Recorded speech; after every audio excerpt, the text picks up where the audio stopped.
আজকে চলে এসেছি আমরা দার্জিলিংয়ে কেরিয়া রিট্রিটে। মাত্র 999-এ পাওয়া যাচ্ছে থাকা খাওয়া দিয়ে এরকম কাঞ্চনজঙ্ঘার রেঞ্জ ভিউ। দারুণ লাগছে, এক কথায় পুরো রেঞ্জ দেখা যাচ্ছে।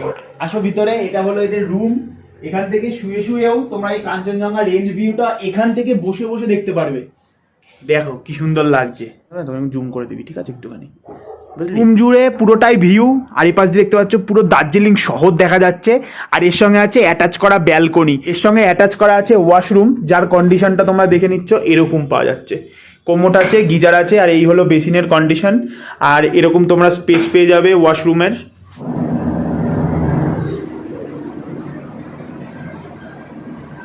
দুপুরের লাঞ্চে প্রথমে পেয়ে গেছি গরম সাদা ভাত, আর এর সঙ্গে করা হয়েছে আলু পোস্ত, তারপর করা হয়েছে এখানে মুসুরির ডাল, আর এর সঙ্গে ছিল আজকে বেগুন ভাজা।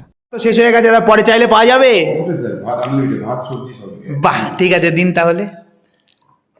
সবসময় এরকম গরম গরমই দেওয়া হয়, ঠিক আছে।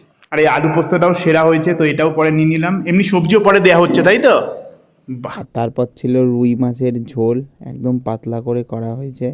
আর এই হলো রুই মাছের সাইজ, ফ্রেশ মাছ ইউজ করেছে, তো মাছটাও বেশ ভালোই লাগলো। কিন্তু স্পেশালি ভালো লাগে মাছের এই ঝালটা খেতে। শেষ পাতে ছিল এখানে টমেটোর চাটনি, খেজুর আমসত্ত্ব দিয়ে করা হয়েছে, আর এর সাথে ছিল পাঁপড়, দিয়েও বেশ ভালোই লাগলো খেতে। দুপুরের লাঞ্চ করেই আমরা চলে আসলাম ম্যাল রোডে। দুপুর হওয়ায় পাশে সাইট সিনও একটু করে নিলাম। প্রথমে চলে আসলাম দার্জিলিং হিমালয়া স্টেশনে। টয় ট্রেনের এখানে খুব ভালো তোমরা ভিউ পাবে। তারপরেই এখান থেকে তোমরা শেয়ার গাড়ি করে চলে আসতে পারবে বাতাসিয়া লুম। 50 টাকার বিনিময়ে এ পার্কে তোমরা দার্জিলিং শহরটা দূরবীনের মাধ্যমে দেখতে পারবে। তবে এখন কুয়াশা ছিল বলে আমরা দেখতে পারিনি। এর থেকে একটু সামনে এগিয়ে পেয়ে যাবে একটা বুদ্ধ টেম্পল, সেখানেও গিয়ে সময় কাটালাম। জায়গাটা বেশ ভালো, খুব সুন্দর। আর এখান থেকে চলে আসলাম আমাদের পশ্চিমবঙ্গের সবথেকে উঁচুতে থাকা ঘুম স্টেশনে।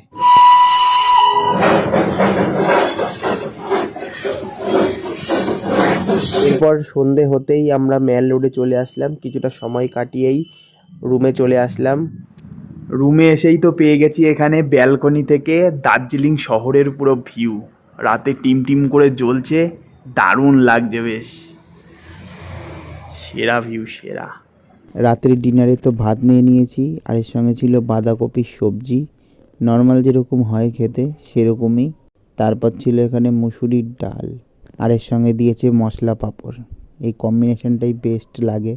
তারপর আবারও ভাত নিয়ে নিলাম, আর শেষ পাতে ছিল এখানে চিকেন কারি, পাতলা করে ঝোল করা হয়েছে, আর এরপরে একটুখানি লেবু চিপে ভাত দিয়ে খেলাম। আর সঙ্গে ছিল চিকেন, একদম উইথ স্কিন চিকেন। তো চিকেনটা রান্নাও হয়েছে বেশ ভালো, সেরকম স্পাইসি না, ঘরোয়া খাবারের স্বাদ। পরের দিন সকালের জলখাবারে পেয়ে গেছি আলুর তরকারি, আর এর সঙ্গে আটার লুচি। শুধু শুধু একটু খেলাম, গরম গরম বেশ ভালোই লাগছে, কিন্তু পানসা তরকারি দিয়ে খেতে বেশ ভালো লাগলো। তারপর ছিল এখানে দুধ চা। দাদা একদিন তো থাকলাম এখানে, পরিষেবা বেশ ভালোই পেয়েছি। এরকম পাবে তো সবাই? হ্যাঁ হ্যাঁ, কোনো চিন্তা নেই, নিশ্চিন্তে আসতে বলুন। বাহ, ঠিক আছে, আসছি তাহলে।